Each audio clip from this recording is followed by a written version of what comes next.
Hello, I'm Sean, Noob of all trades from 2 Generations Gaming. I promised you some new things. This is one of the new things that I hope to do, is have like a little introduction to each of these videos where I talk about what happened before. The only thing that's happened so far in this series before is that I opened the box, so you can go check that video out before you watch this one. Now, without any further ado, I'm going to get started on the calendar, January 1st. Be back in a second. Here's the 2024 calendar, the dice rolling box, and the dice from this year. As you can see, it is called the Leaf Riders of Wrenwood this time around. Okay, let's get through all the nonsense.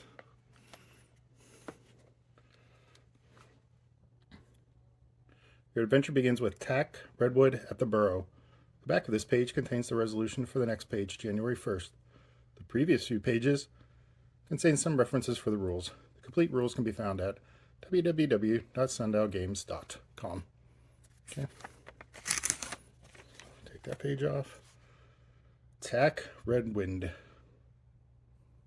The newest recruit at the Burrows, Tack, recently completed the training at the Academy of Elemental Arts and seeks to be helpful to the community. He was at the top of his class and demonstrating aptitude with the element of air and earned himself the title of Wind Chaser. He can command air and wind, using them to move quickly, knock back, and trip enemies, and even create an armor-like barrier to his body. Tack is loyal and courageous to a fault. His self-sacrificial attitude has helped elevate and promote others, often to the detriment that goes unnoticed and unacknowledged. Squirrel Wind Chaser. You will use this character for the following few pages until told otherwise. The back of this page contains a character sheet.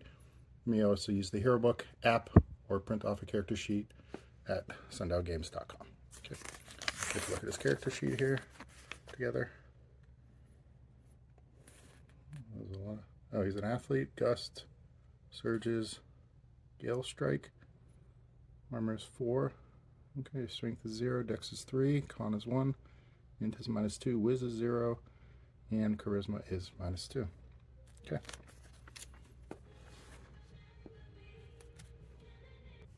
Alright, today is Monday, January 1st, 2024, Moon's Day, Deep Winter, and it is New Year's Day.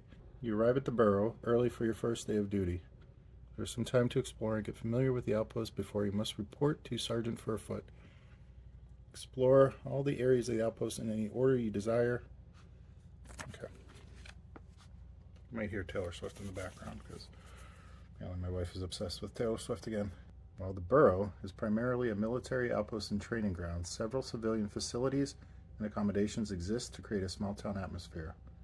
At the waterfall, you encounter a group of children splashing around and laughing in the crystal clear water. The kids challenge you to a swim race. If you accept the challenge, D20 plus dexterity, a reminder of athlete. Okay, so now we get the big test with the dice. I said they were going to be hard to read, and so Dex is +2, athlete is +2. Oh no, Dex is +3, athlete is +2, so +5 total here. See, that's what I'm talking about. Can you read that? The natural one that just rolled. Oh my goodness. So if the result is 10 or less, you slip on a wet rock while entering the pool, fall back on some sharp rocks, reduce your health by 1, leave the water in shame, and decide to continue to explore. Well, that's an auspicious start. Couldn't read the natural one. It was a natural one, and I took damage already on the first page simply by engaging in a swimming contest.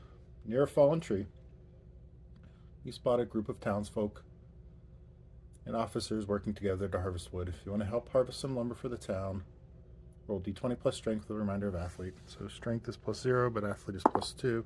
And again, difficult to read. Are you kidding me? It is. Oh, that's a 7. Okay, maybe the other one was a 7. No, the other one was a 1. Whatever. 7 plus 2 is 9. It's still 10 or less. As you begin to chop, a wood chip breaks off, flying into another townsperson and injuring them.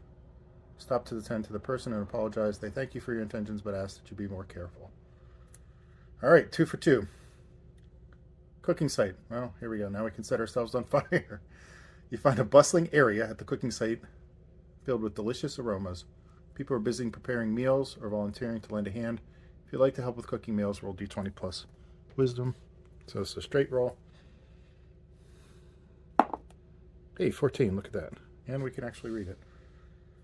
If the result is 11 or more, with deft hands and a keen sense of flavor, you assist in preparing a delectable dish that receives rave reviews from the residents. Someone even tosses you a tip. Gain 1 amber. Amber is the currency of Wrenwood and can be used to purchase goods. A supply post, you find an assortment of goods. Some combat-related gear available that may prove helpful. Purchase any items you wish if you have enough amber. I do not. Do I have any amber to start with? Oh, 4 or 5. Okay, so I can either buy combat tonic or dragon's fire because I have 5 amber. But let's take the combat tonic because we can always use help with the rolls. All right. That was fun, even though we low rolled to start, but that's okay. Sometimes it happens, right? As always, thanks for watching. You can find us, if you haven't already, at www.twoguysgaming.net. We have articles. I wrote an article about the X-Men, the old X-Men video game, because I'm doing X-Men this week. There's also a couple of podcasts. Chris and I are going to record Two Guys Gaming next week. I'm going to get Noob's book club up and running by the end of the week. Again, there's also a link to our other socials. I will be back tomorrow with the second. See you then.